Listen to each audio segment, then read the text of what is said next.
안녕하십니까. 진세골 사랑의 집 이사장 주수일입니다. 인생에서 자녀를 낳고 양육을 잘해서 행복하게 사는 것을 보는 것보다 더 큰 기쁨과 보람은 없습니다. 그런데 이 세상에는 자녀 교육에 성공을 한 사람보다는 실패한 사람들이 더 많이 있습니다. 그래서 가지 많은 나무에 바람 잘 날 없다 라고 하거나 무자식 상팔자라는 말이 생겨났는데, 이 말은 결국 자식에 실패한 사람들의 변명입니다. 그러나 성경적으로 보면 자식은 인간이 이 세상에 태어나서 하나님으로부터 받을 수 있는 최고의 선물입니다. 그래서 시편 127편을 보면 자식은 여호와께서 주신 기업이요 태의 열매는 그의 상급이로다. 젊은 자의 자식은 장사의 수중의 화살과 같으니 이것이 전통에 가득한 자는 복되도다. 저희가 성문에서 그 원수와 말할 때 수치를 당치 아니하리로다 라고 하는 말씀이 있습니다. 기업이라는 것은 주인이 여기에 대해서 많은 투자를 해서 잘 운영하면 아주 큰 이윤이 나오지만, 잘못 운영을 하면 아주 큰 손해를 보게 되고, 투자를 하지 않은 것만도 못하게 되는 특성을 가지고 있습니다. 그래서 자식이 기업이라는 말씀은 자식을 잘 길러놓으면 이것이 큰 기쁨과 보람이 되지만, 잘못 길러놓으면 더할 수 없는 골칫거리가 된다는 것을 말하는 것입니다. 그래서 지난주에서는 이 자녀 교육의 중요성에 대해서 충분히 말씀을 드렸습니다. 여기서 오늘은 자녀 교육에서 아버지 역할과 보람이 무엇인가 하는 문제를 한번 생각을 해보겠습니다. 신명기 6장 4절에서 9절 사이를 보면, 이스라엘아 들으라. 우리 하나님은 오직 한 분이신 여호와시니 마음과 성품과 힘을 다하여 네 하나님 여호와를 사랑하고, 내가 오늘날 네게 명하는 말씀을 너는 마음에 새기고 네 자녀에게 부지런히 가르치며, 집에 앉았을 때든지 길에 행할 때든지 누웠을 때든지 일어날 때든지 이 말씀을 강론할 것이며, 너는 또 그것을 내 손목에 메어 기호를 삼고 내 미간에 붙여 표를 삼고 또 내 집 문설주와 바깥문에 기록할지니라 라고 하는 말씀이 있습니다. 이 말씀을 보면 인간이 이 세상에서 가장 중요하게 해야 할 것은 바로 하나님을 사랑하는 것이라는 것이고, 다음은 자녀들에게 이 하나님의 말씀을 철저히 가르치라는 것인데, 다른 말로 표현하면 자녀들의 신앙교육을 철저히 하라는 말씀입니다.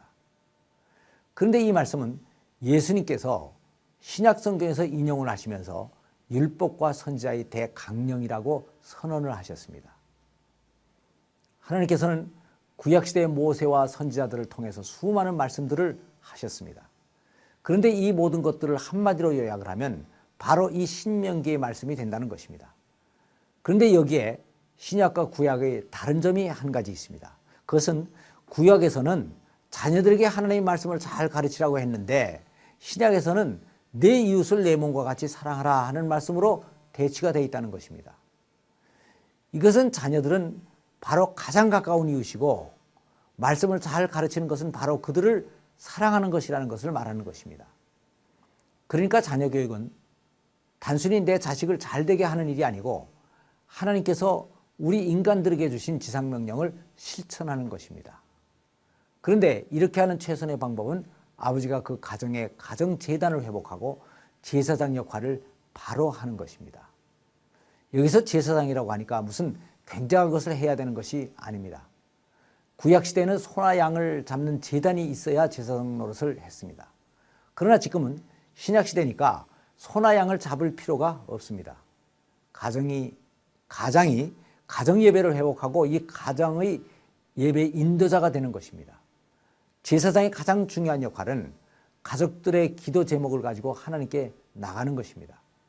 그래서 가족에 대한 중보 기도를 하면 하나님께서는 그 기도를 들으시고 온 가족이 지켜야 할 계명을 주십니다. 그러면 제사장은 이 말씀을 가족들에게 가지고 와서 가르치고 지키게 하면 되는 겁니다. 이렇게 하면 이 과정을 통하여 하나님께서는 놀라운 축복을 주십니다. 우선 모든 가족들의 신앙과 정체성이 확립됩니다. 그리고 가정의 권위가 살아납니다. 그리고 가정이 그 영혼이 잘된 같이 범사에 잘되는 축복을 받게 되는 것입니다. 저는 일남 이녀의 아버지입니다. 그런데 이제는 다 키웠고 결혼까지 시켰습니다. 그래서 그동안 자녀들의 교육 과정을 돌아보면 시행착오도 많았고 아쉬운 점도 많이 있습니다. 그러나 그중에 그래도 가장 잘했다고 생각되는 것 하나가 있는데, 그것은 바로 제가 평생 동안 아이들을 데리고 매일 아침 가정 예배를 드려왔다는 것입니다. 물론 가끔 빼먹은 날도 있고 바쁜 때는 5분 내로 성경 한 장을 읽고 식기도로 끝낸 적도 많이 있습니다. 그러나 아이들이 자라는 동안 이것을 그치지 않고 계속 해왔습니다. 그런데 지금 와서 돌이켜보니까 이 과정을 통하여 얻은 것들이 너무나 많이 있습니다. 첫째, 아이들의 신앙이 확실해졌습니다. 그래서 아이들이 무엇을 하며 어떻게 살아야 될 것인가 하는 인생의 목표를 스스로 찾게 됐습니다. 그래서 내가 특별히 공부하라고 강조를 하지 않았는데도 자기들이 알아서 공부를 열심히 했습니다. 그 결과 세 아이들이 다 자기 전공 과목을 스스로 선택했고 과외 공부나 학원에는 한 번도 보내지를 않았는데 요새 흔히 얘기하는 서울에 있는 인류대학교에 다 들어가게 됐습니다. 물론 아이들이 대학교에 들어가는 것이 자녀 교육의 기준이 된다거나 목표가 된다는 것은 아닙니다. 이것은 자녀 교육의 일면일 뿐이지만 하나님께서 이런 것까지도 부족함 없이 다 채워주신다는 것을 강조하고자 하는 것입니다. 그런데 제가 정작 아이들의 교육이 어느 정도 제대로 이루어졌구나 하고 감사하게 느낀 것은 바로 아이들이 결혼식이 끝난 후였습니다. 저희 부부는 아이들을 결혼시킬 때마다 아이들이 평생을 하나님께 맡기면서 이렇게 기도를 했습니다. 저희 아이들을 저희 가정에 태어나게 하시고 양육할 수 있게 해주심을 감사합니다. 이제 아이들이 잘 성장을 해서 하나님을 아버지라고 부르는 확실한 신앙을 가지게 됐습니다. 저희들은 부모를 떠나 배우자와 연합을 했습니다. 그래서 이제 이 아이들을 영적 부모이신 하나님 아버지께 올려드립니다. 저희 평생을 인도하셨던 하나님께서 저희들의 생애도 저희와 꼭 같이 인도해 주시옵소서. 그리고 마지막으로 막내를 시집 보내고 나서 저는 아내를 쳐다보면서 이렇게 얘기를 했습니다. 여보, 이제 우리는 인생에서 하나님께서 주신 숙제가 다 끝난 것 같소. 라고 했더니 아내는 맞아요. 이제 어깨가 아주 가벼워지는 것 같네요. 라고 대답을 했습니다. 자녀 양육에서 가장 중요한 아버지 역할은 자녀들이 영적인 아버지인 하나님을 아버지라고 부를 수 있는 확실한 정체성을 길러주고 그들이 성장하면 하나님께 돌려드리는 것입니다. 이것이 바로 우리 크리스천 아버지들이 가져야 될 자녀 양육의 자세이고 목표인 것입니다. 감사합니다.